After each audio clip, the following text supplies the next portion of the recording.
It is expected that sometime this week, Dan Ashworth will be announced as Newcastle's new technical director. All the way back in February now it was, when he actually left Brighton to go on gardening leave, which essentially means he gets loads of time off before he joins Newcastle. But now it looks like that Newcastle are going to pay Brighton more money so they can get his gardening leave shortened down, meaning that he can come into the club and be ready for the summer transfer window.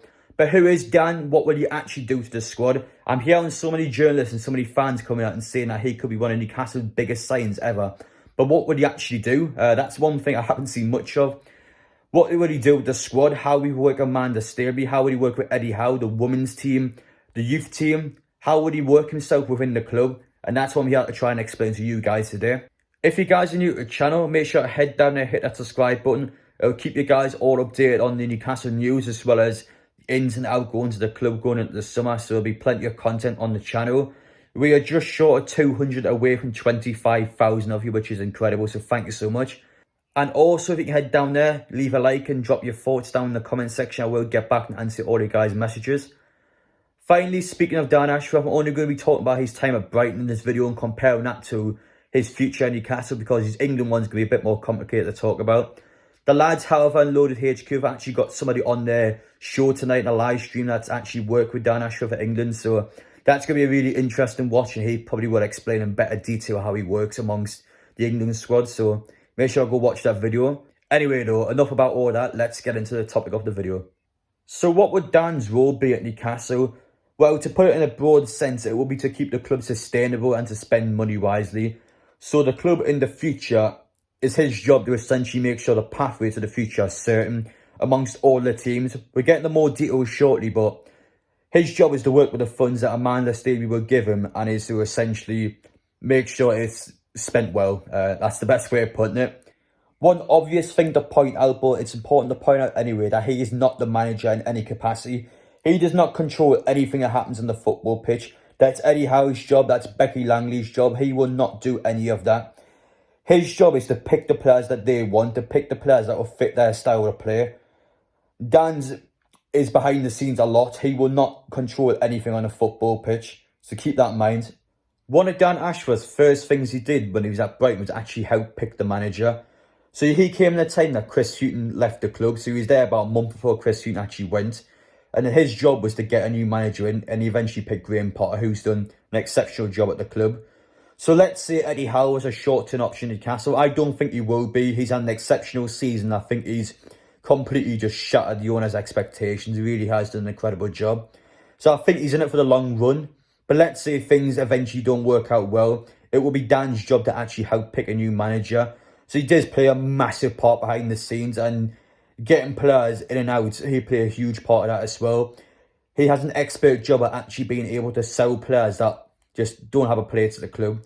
For the likes of Kieran Clark, for example, he will actually be able to find him like a decent championship team to play at. With the experience he has, he can outpick strengths in players and be able to attract them to our clubs. He will have a serious amount of pressure at Newcastle because he has to look at the medium to long-term targets. His job is to reach those long-term targets. And we have evidence for the women's team that Amanda Staveley wants to be playing Champions League football in 2027. Now, currently the ladies' team is in the 4th division of English football, so they have to be promoted 3 times and finish, I think it was about 2nd or 1st in the Premier League to actually get Champions League football. So Dan has to make that happen to reach the club projections, otherwise his job could be on the line. And staying on the topic of the women's team, it's going to be a great case study this season to see how Dan and how Amanda Staveley actually work with the women's squad. There's so many integral changes that need to be made to the squad that actually get them going further and further and further up the leagues, and it's going to be really interesting to see it unfold.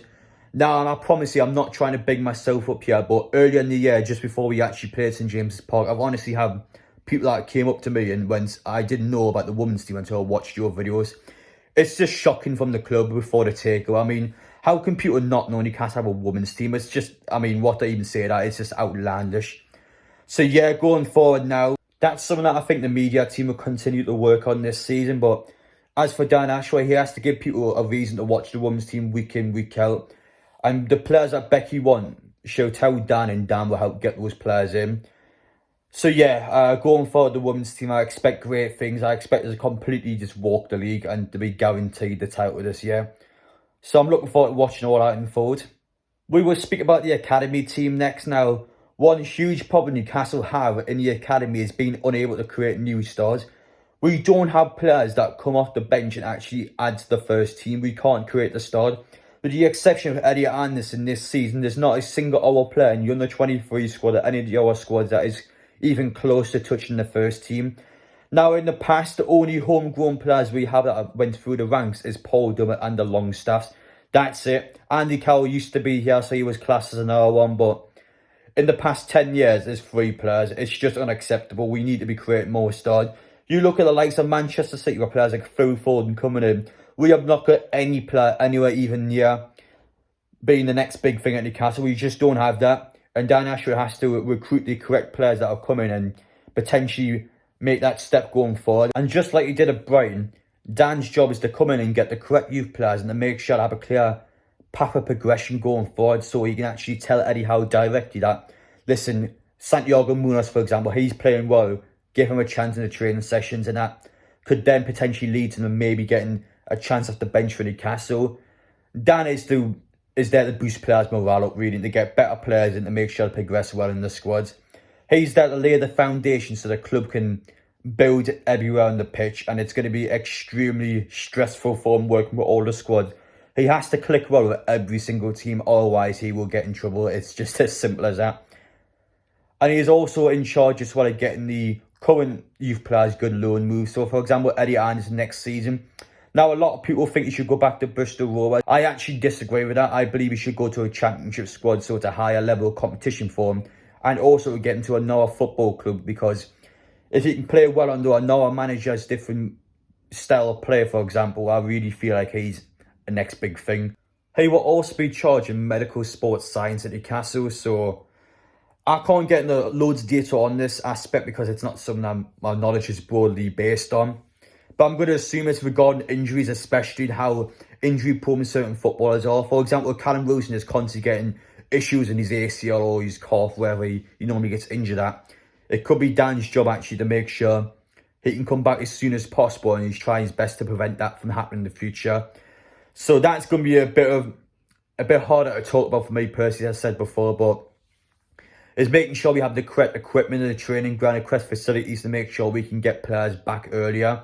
I think Leicester this season, they won the Premier League. One of the reasons why they were so good in the Premier League that season, because players like Jamie Vardy, who got injured, could come back pretty much a week later due to how good the facilities they had there was.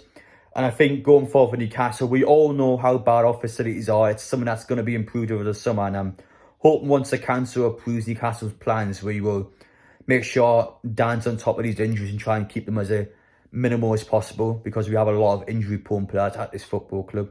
And finally, and most important of all, Newcastle's transfer budget. How would Dan work with that budget? So Newcastle has always had to work within financial fair play, but a lot of journalists or other people are claiming that it's between 50 to 60 million pounds. Newcastle will spend at a minimal to try and improve the squad and not get all these ridiculous players in. Now, I will have to say now that financial fair play doesn't work as well as the journalists want to see it. A lot of people claim we can only spend about 60 million. Have you seen Aston Villa already? They've already signed Diego Carlos. Come on.